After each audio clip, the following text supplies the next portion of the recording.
So here's my Harbor Freight 20-ton shop press. We put the 20-ton air over hydraulic pump on it, plumbed it up. It's got a foot pedal to run it.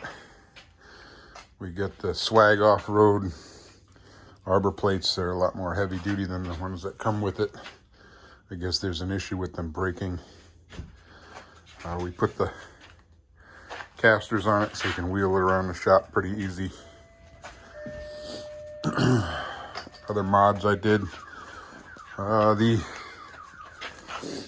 table, I welded a washer where I want the pins to sit.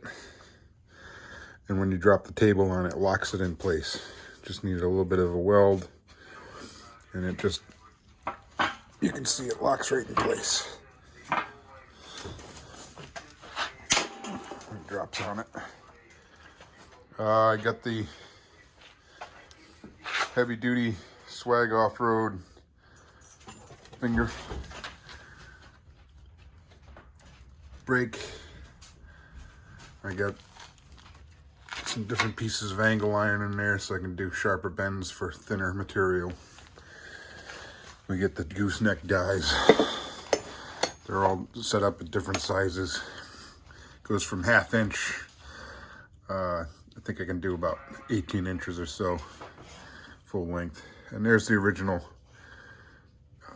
arbor plates that came with the press.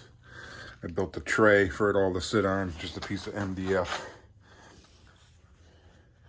And that's my my setup. And it plugs in. Wheel around, plug it into an air fitting, and the foot pedal runs it. Obviously made a little, or that's a swag to tighten the screw, the thumb screw. And you can still use the hand setup if you want to do some fine work with it. Works good. Any questions? Put them below. You know how to do it.